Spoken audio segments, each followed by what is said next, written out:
afternoon, Mohit. Warm welcome to you on behalf of APAC News Network. Uh, just very briefly, APAC News Network, we are a media organization headquartered out of Noida and with a pan India presence and even presence across the country Dubai, Singapore, Malaysia. And we focus on areas like governance, healthcare, education, IT, enterprise, BFSI, as well as the startups. So primarily today, the way we would like to start the discussion is one, if you can sort of trace the genesis of OneFitPlus and how the evolution came about, what was the story behind this genesis, and then talk us through the solutions and services that are currently available in the your portfolio. Hi Rajneesh, thank you for having me here, and great to great to have a discussion and share my story and also about OneFit Plus. Um, I think when we started out, we were just trying to do some work, right? It was not like some giant, humongous vision or idea where we would change the world or we would, become the future of something. We were, I had left my job at Amazon, and I had thought that e-commerce, it's very easy. E-commerce is very easy, and I can just take a product, put it on e-commerce, and it will sell. And multiple people are doing it, from selling iPhones to selling furniture. And so I thought it would be as easy as that. I already know enough about e-commerce because I worked at Amazon. Soon I learned that that's a big mistake. When you are working on a platform, a lot of things like HR and finance and um, infrastructure and operations, you take it for granted because you are not doing it, somebody else is doing it, and they're providing it to you it's their job. And I learned through some failures that what it takes to be an entrepreneur. Like, you have to solve, unless you are solving customer pain points, there's no use of your product, or any thing you want to for customers to use will not sell. And after a few failures, we started looking at fitness because we saw a gap in fitness. One is that, especially around home fitness, back in 2017, there were not a lot of brands. And some of the brands which were there were probably, we realized that um, consumer electronics like an air conditioner or a television, there was a certain expectation from the customer, and that expectation was getting delivered. That, like, for example, when you would buy a television, somebody, you would see, look at the features, understand what it is, somebody would come to your home, install it for you for free. It would happen in one day.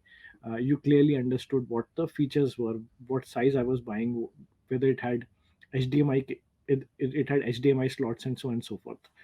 And but in fitness, there was a big gap in understanding. So we thought that one of the pain points was great after sales experience, so we went after that. And just that, we only knew that. So we said that let's just solve that after sales experience.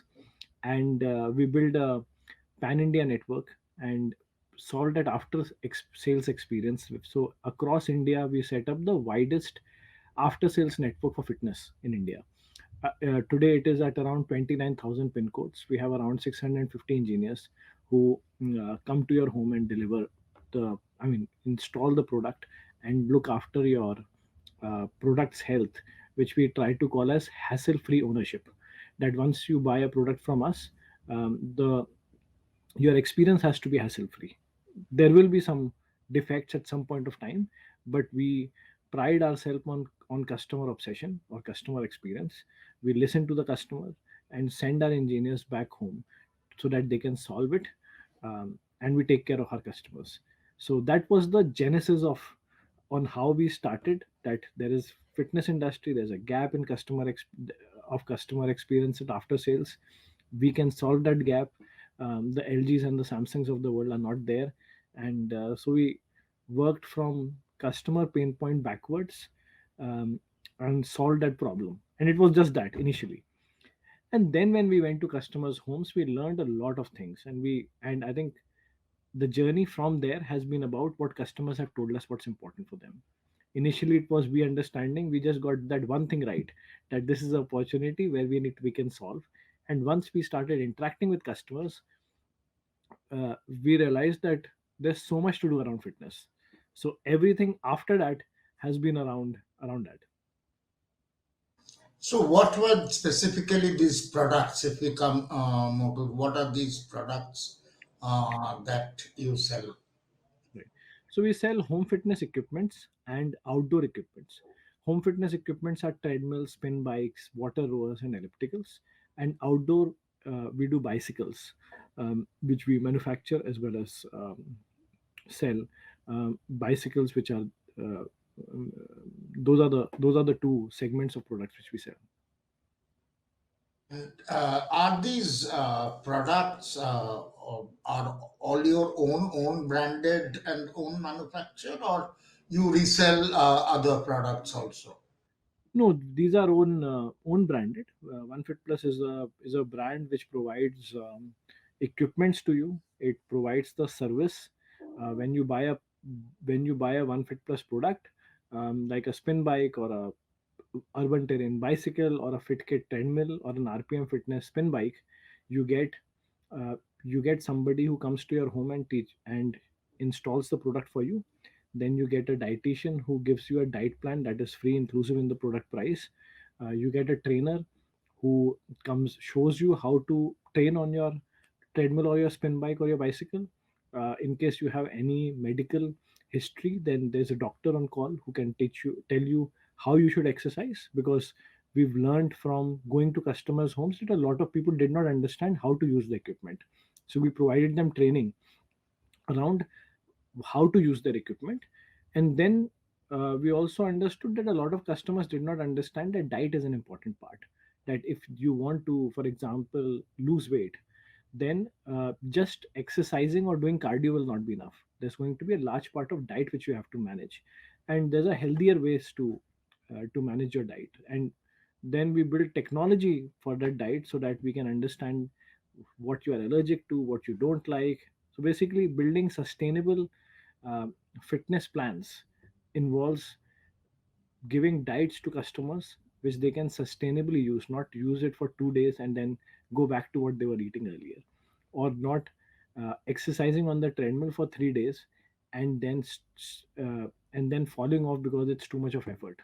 So our next journey has been around uh, building those services and giving it to customers, and then building technology to deliver those services. So we'll talk more about that as well. Okay, I want to understand specifically on the go-to-market strategy that you follow. One, these consumers, are you approaching them directly, which per se, I mean, in a more a B2C kind of environment? Or are there you are tying up with, say, gyms or even hospitals for that matter, where so how is the model that works? Right, right.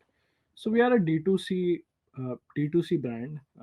One of the so the reason why we are a D2C brand is because we've been able to focus on delivering service and great prices to the customer. The distribution has been solved by we don't need to go and have a store next to you. We sell through our websites, which is onefitplus.com and urbanterrain.in, and we sell on Amazon and Flipkart, the leading e-commerce platforms. Uh, so uh, what we do is when you buy a product from us, we deliver it to your home, and then we service it, and then from there on all the services are delivered to your home. Okay, and you mentioned 29,000 pin codes that you are reaching out in terms of services. So that's quite a extensive geography which you are addressing. Having said that, since you don't have any offline presence, as you're mentioning, the selling is completely online done.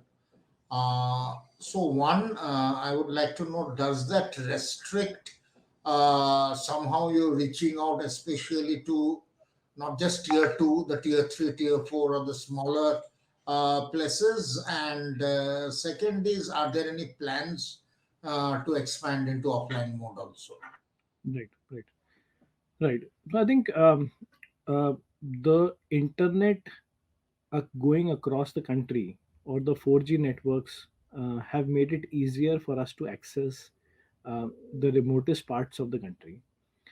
Having said that, there's a touch and feel which is very important, which is which a lot of there's touch and feel, and then there's a trust factor, and those two cannot be solved just by e-commerce. So e-commerce definitely helps us to penetrate markets. I think a lot of e-commerce companies have done a great job at making people aware about that they can buy on their phones, and everybody has a phone, and they don't need a laptop and uh, desktop like we had like 10 years back, 15 years back. So everybody has a mobile phone, so there's a shopping window for them, so they can order.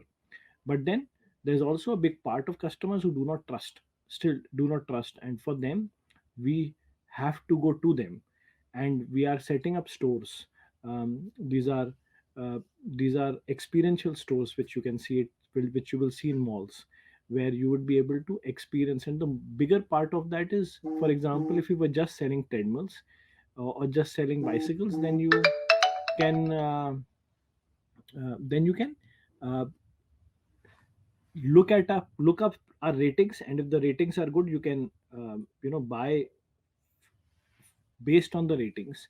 But we've developed engaging technology, and that engaging technology is, for example, if you buy a bike, or if you buy an indoor bike or a treadmill, you get access to a live trainer sessions every day, and you get access to a gaming, um, which makes your exercise engaging and interactive, and which distracts you from everyday effort which you put in the exercise. It's like when we were kids, we were playing cricket, and we did not calculate the amount of time we were playing cricket, or the amount of calories we burned while playing cricket, or whether it was sunny or not sunny. We just There was so much fun in the game that regardless of the scolding and the shouting we got, we just continued playing. So uh, if we can get that into everyday fitness, our problem is solved. That's what we believe. But to do that, uh, we built in technology, so that you can connect your mobile phone or a tablet to a game which looks like a Mario, or something like that, where there are multiple players from. If you are in Bombay and I'm in Raipur and somebody else in Bombay, all of us can team together and run on a track, which is an immersive track, which is underwater volcano tracks and stuff. So you forget uh, some competition and some companionship and some community building comes into it, and you forget that that you have got on the treadmill at 7, and your trainer has said that 15 minutes you have to run on the treadmill, so you are waiting for that 7:15 time to come, and then you can get off. Um, so um, so those so game is one, and then there's a live trainer session, which is another, where every morning, evening, in English and Hindi, male and female trainers are exercising with you. So they're telling you uh, what speed to walk or what speed to cycle, when to rest, when to do warm up, when to do cool down, when to do a little bit of weight training and yoga, and that is delivered also through our app, which is called OneFitPlus, which is available on Play Store and Apple Store. So to experience that, we need those stores, and so that the customers understand exactly that the product is just not the hardware, which is the treadmill or the spin bike or the bicycle. There's also a lot of technology behind it, and there's a lot of service behind it, which is going to solve a problem, because treadmill is not the solution. The solution is making people fit. And I think it took us a few years to understand that we were not selling treadmills, we were selling fitness. And just that has taken some time. That learning has taken some time. So, do you think, as you say, that learning has taken some time, but somehow, at least that learning has sort of got mainstream now. So, do you think one reason could be this pandemic, where sort of since people were unable to go out that much, home fitness, so while you are not being able to go out, at the same time you have to maintain fitness. So, home fitness regime took precedence, and that sort of helped in that learning. Um, Right, how can you extrapolate whether your business has grown during these pandemic times? right, right. So I think our we've doubled on our revenue every year over the last 4 years, uh, and so if we just look at the revenue numbers, it may look like that we would have anyway grown to double uh, 2020 and 2021. But there was a lot of stock outs. Like we didn't have stocks for a long period of time, and we clearly felt that during Corona times, the buying increased by 4 to 5x. We didn't have stock to service the customer. Uh, so there are two big reasons. One is that I think during Corona times, like you said, that everybody's at home, so they are saving the time which they were using earlier to commute. They're saving the time when they what they were earlier spending on, for example, going out to movies or to restaurants and those things. And when you have time, then you introspect more, and then you realize, that's one of the things I've not been able to do because I've been busy. Is this fitness? So let me take care of my fitness. And the second is, I think, for uh, it is sad but also true that uh, pandemic made us realize that while our friends and family can help us and take care of us, they cannot fight a disease. The money which we earn can give us a good life, but it cannot fight a disease. Finally, it's our health and fitness which will fight the disease. And I think that has become deep rooted and has been one of the biggest learnings for people. And I think a lot of people have changed their lifestyles to make their bodies healthier.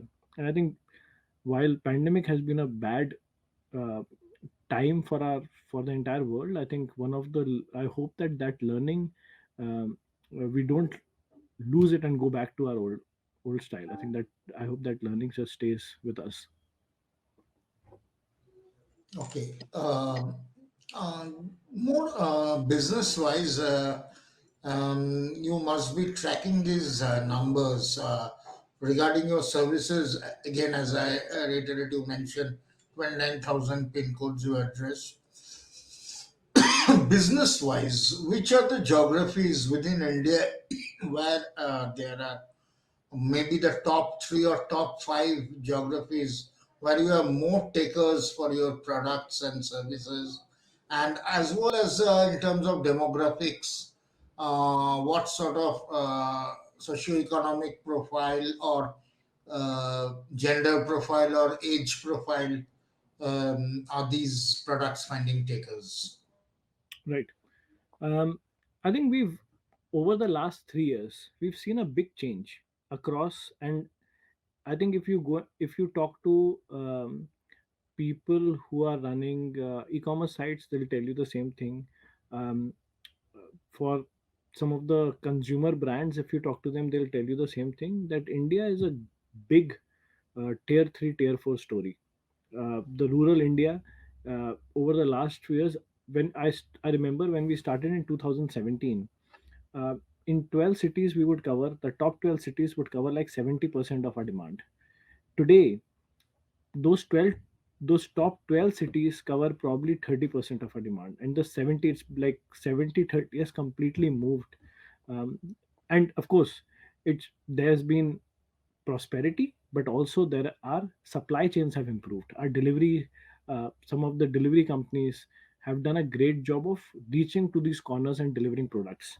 um, our warehousing systems have improved in India, where you can keep a product in Bangalore and you can ship to Jammu, or you can ship to Northeast Guwahati from here.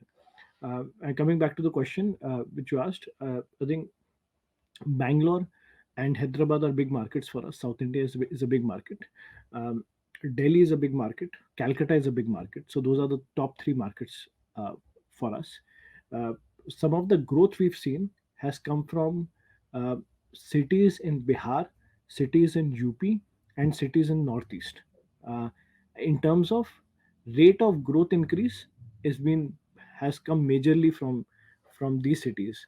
Uh, Today, we have close to around 200,000 connected machines across India, and those 200, if I look at that heat map for the country, we are present everywhere.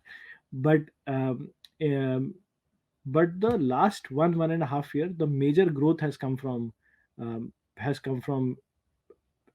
Bihar, West Bengal, and Northeast. The demand from uh, I think Maharashtra and Bombay and South has remained the same. It's these states which have increased demand for us. So it's also, we can also see the split from 30%, which was rural, now 70% is rural. So the smaller cities are contributing a large number of units, and it's whoever I speak to, it's the same across. So, while this spread you are mentioning and how the pattern has shifted to rural and semi-rural from 30/70 to 70/30 it is now. My question is one, partially during the pandemic, even the supply chain was impacted, and two, since one of the USPs that you are mentioning for yourself is that after sale support and service, which is more physical. You are going to the home and offering that. It's not just installation, but even the after sale support and services. So again, the pandemic restricts these movements. So while your business has grown, so how did you manage the supply chain and this after sale support? Right. I think we've been fortunate to have a very passionate and very committed team. So while during the pandemic, there are everybody or every industry innovated to ensure that safety comes first, and second is uh, customers. We take care of our customers for the reasons why they buy us, and we are able to service them. So the first thing we did was, for anybody who was not comfortable, we did video calling. That if you are not comfortable to come for us to come to your home, we will do video calling. Second, for people who were comfortable to have our service personals in their homes, we did a one was standard that everybody has to have a vaccination and a test done at a periodic basis, which was every week. Second, there were some SOPs around, uh, you know masks and sanitizers and those things. And we would not go and, uh, you know we will ask the customer, don't touch the machine, right, and let the engineer be alone in the room. And um, so where the customers were comfortable and wanted the service, there our engineers would go and they would show their certificates. And the customers would we will insist on customers wearing masks, and customers would open the door, and they don't need any assistance from the customers. So we build a protocol, and I think we were able to deliver. Like, there were lockdowns, and then there was some delay because of the lockdowns, but we were still able to do service to most of our customers during pandemic. Okay. And another thing I would like to understand, the overall package that you are mentioning. As you mentioned, that includes doctors, dietitians, and even health experts in terms of health trainers. So, Right. how are these people, these experts, how are they empaneled? What's the selection criteria, the parameter criteria? How these people come into the fold? Right. So our dietitians are all certified, because you need to understand. I mean, as a dietitian, you need to be. I mean, we look at masters and at least 3 years of experience in for a dietitian. Then we have our internal certifications. where we do tests and give out certification, which is a 6 week certification. um, it's important because building a diet is one part, but then there are micronutrients in the diet, and there is a certain way. When I say micronutrients, I mean carbohydrates and proteins and fat. For every food has a can be broken down into calories and those micronutrients. The other part is also that for every person and lifestyle, a diet is different. For example, if from somebody from Bombay, his BMI, based on his BMI and BMR, and what he or she eats, and it's also gender specific. Uh, there is a different lifestyle, right? The people who are used to a heavier breakfast and are used to having something, we suddenly can't ask them to have only oats. It doesn't work. We've seen it doesn't work. And so there's a lot of machine learning also, because we have an app. So there's so it, the when you stop using the app, we know we failed, right? If you use stop using the app, there's we failed, and we look at it very strongly and say that we lost a customer, because probably that internally we should have done better. So the trainer, for example, is a certified trainer again. There's an American Institute of Training, from where our trainers come from. There are some other certifications. Um, Doctors, of course, have to be minimum MBBS. The doctors which we provide, our internal trainers, the life trainers which I spoke about, uh, those those trainers come with a lot of experience, and they are also performers, because they are actually talking on live TV like I'm talking. So while they are exercising, they are also talking to the customer and also engaging the customer. They also can see customers. So if you are exercising with us, you will be able to see your statistics, like at what speed you are running, what is your location, what's your age, how many times you've come on, and is this your ninth ride, or is it your 10th session, or is it your 15th session? So we are able to talk to the customer and motivate them that that you've been consistent for uh, 10 sessions. So let's give a clap for Rajneesh, for example. Another thing, since it's overall a fitness package, and obviously most of the products you mentioned, not just the treadmills, but a lot of the products are your own manufactured and own branded. But when we are talking about the overall fitness package, then there are multiple things, and obviously it's not possible for a single entity to sort of manufacture or have everything. Say, I have an example. When you're talking about a package, fitness package, there would be something like a Fitbit watch to track the minimum distance. So that is one. There can be for even for dietitian requirement certain supplements, health supplements, which maybe are not manufactured by you. So for these different products, uh, uh, how does it work out? You have commercial tie-ups with different organizations to offer this end-to-end components of a package. Well, currently, we don't have. We've done, like, for example, a fitness watch or a smart watch. It's an important part, because on a treadmill we can only count your distance when you are exercising, but there's a big part around sleep which we are not able to measure today. Right, on whether are you sleeping well, right? And we've done a lot, some bit of work around that, around the deep state of sleep which we want all our users to have. um, we actually uh, we don't track that. We don't track a number of steps you take or number of floors you climb. Those are the things which we've not tracked. We did an experiment and failed on it. We launched a smartwatch around a year and a half back, but I think the smartwatch market is very, very competitive. You have to really promote and be very aggressive in your advertising. Otherwise, so we did the tech part well. I think we didn't do the advertising part well. It's a learning which we have to correct.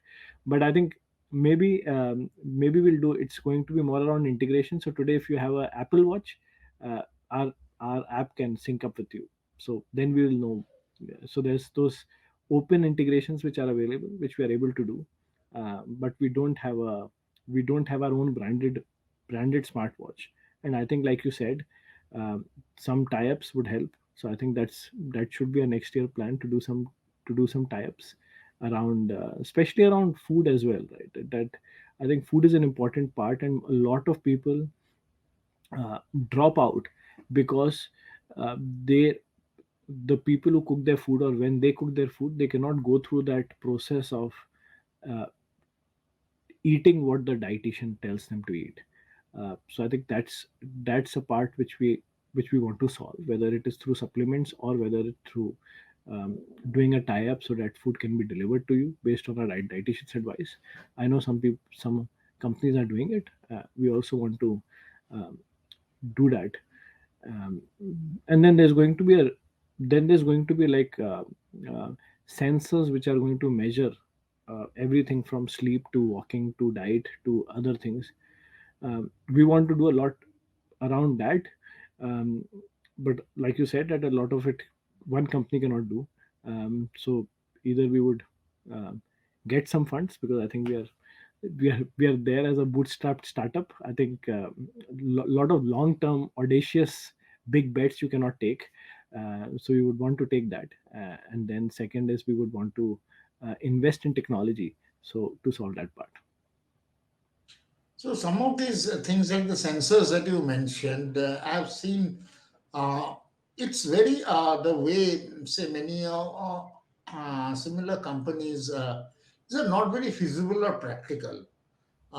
Say sometimes they just give the sensors and forget those sensors won't even stick to you for forget days, not even hours, and really it's doesn't look very feasible or scientific the way. So how would you ensure in a normal lifestyle that these sensors because unless otherwise if you don't do the tracking, that data will not be available. Forget analyzing it, the data itself will not be available. So how would you ensure that once these sensors and these things come, that they are feasible? I think we are in the it's a journey for technology to get there. It is not there yet. uh, it is about investing in that journey so that when it is ready, then we are able to use. So I think because the first time when we tried putting, like for example, today most exercise bikes cannot track your exercise. Indoor exercise bikes cannot. There are few, like some of us, like the beginners, who took the risk and did some research and put in a chip into the exercise bike, then sensors, then detected the this thing detected your cadence, which is the number of rotations you make when you exercise. And we started it 3 years back.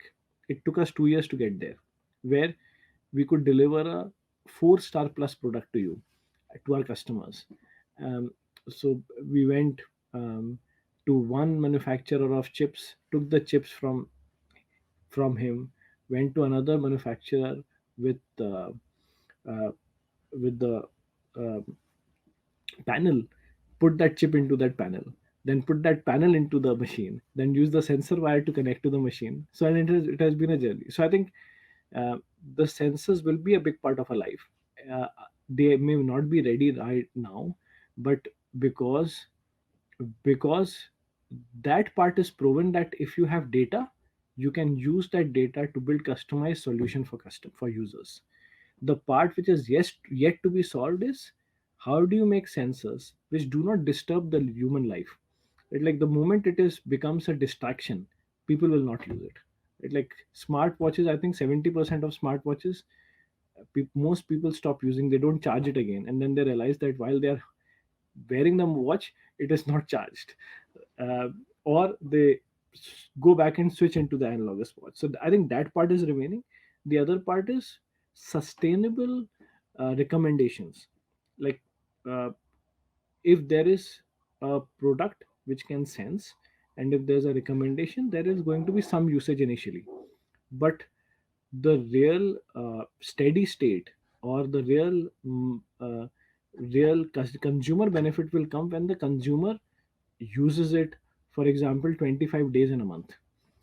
And that, I think, is the difficult part. If we can get that right, uh, and that requires uh, some real human psychology understanding on how do we ensure that our recommendations are right, and we don't do like a humongous step up for the customer from eating eating fried food to eating only fruits, right?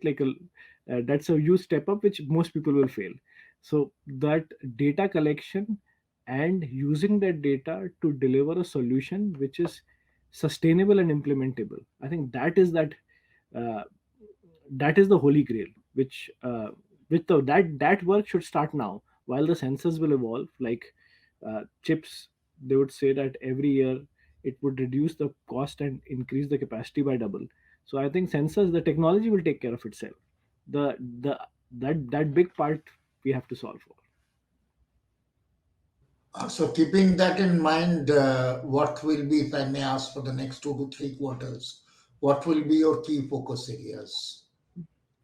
I think one of the biggest focus areas for us is connected fitness, which is around building a community um, where the users don't buy a treadmill, or they don't buy a spin bike or an indoor bike or a bicycle. They they buy they get into a community where there are multiple runners, multiple indoor cyclists, multiple outdoor cyclists who come in because they get motivation from each other to exercise together. Whether that motivation comes from gaming, where they look at their television screens and there's a game playing and they have a rank, and their speed on the treadmill or bike is can the characters, their avatars or characters are running or cycling at the same speed, or it comes from a bicycle app where uh, you can you can go out together with a group of people, and everybody's distance and time and gradient gets tracked. So investing in technology and investing in the uh, making that technology immersive and entertaining, that is one big area for us. And the second area for us is manufacturing, which is make in India. um, make products priced for India, make products in India. So those are the two big areas where we are going to focus on. And normally, how is the pricing approximately now? What will be the price range? Right. So I'll start with bicycles because everybody will be able to relate to it. Our bicycles are domestic non-geared bicycles, which we manufacture. They start from 6,000, and then there are geared bicycles, which are Shimano Japanese gears.